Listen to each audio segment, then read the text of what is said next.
সানোয়ারের মতো একটা পাতি সন্ত্রাসী দিয়ে তুমি কাদের সিদ্দিকী সখী বলবা?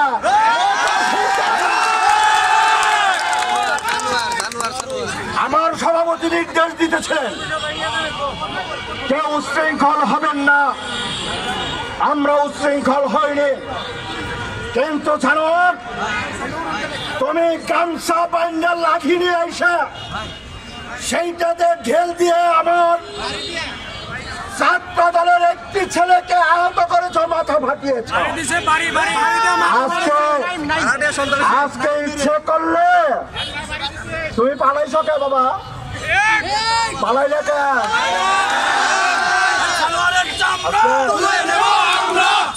তুমি উচ্ছৃঙ্খল আমার সভাপতি শোনো, আমার সভাপতি বলেছিল বল্লার সাইকে খোঁচা দিবা না, তোমার না করে নাই? তুমি বল্লার সাইকে খোঁচা দিলা কে? এমন কে রাখো তোমার বাড়ি ঘর তখন ছুঁইতো না আমি না থাকলে। সাজু ভাই তো বুড়া মানুষ অরণ হয়ে গেছে গা, আমার তাই ফিরে আনন্দ লাগে গা। এত মর্দা বলে তুমি বাচ্চা পলাইছো গা, বাচ্চা থেকে তুমি বাচ্চাও তো নাই, তোমার খুঁজে পাওয়া যায় না। মর্দা বলা সানোয়ার মাস্টার তো অসহায় মানুষ, মাস্টার মানুষ, তাইলে তুমি সন্ত্রাসের শিকার করো। বেদব কোথাকার, বেদবির সীমা রেখা থাকে। আর আপনারা কেউ আমার সভাপতির নির্দেশের বাইরে কাউকে হালাচুতা নিউ বলবেন না, কাউকে গাল দিবেন না, কারোর সাথে ঝগড়ায় লিপ্ত হবেন না, কথা দিলেন তো? বিএনপির নেতৃবৃন্দ আপনারা ধৈর্য সহকারে অবস্থান করবেন, আপনারা ধৈর্য সহকারে থাকবেন। কাদের সিদ্দিকীর ওই দুই একটা চামচা দিয়া আর সন্ত্রাসী দিয়া বিএনপিকে দমানো যাবে না।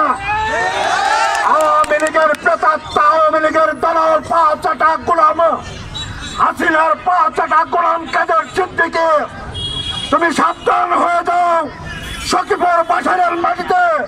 আর তোমাকে কোন প্রকার সন্ত্রাসী করতে দেয়া হবে না,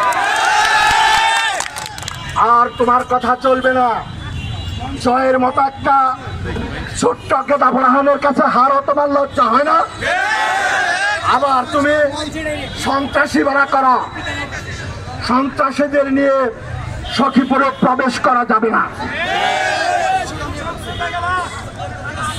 তুমি পল্লার চাইকে খোঁচা দিও না।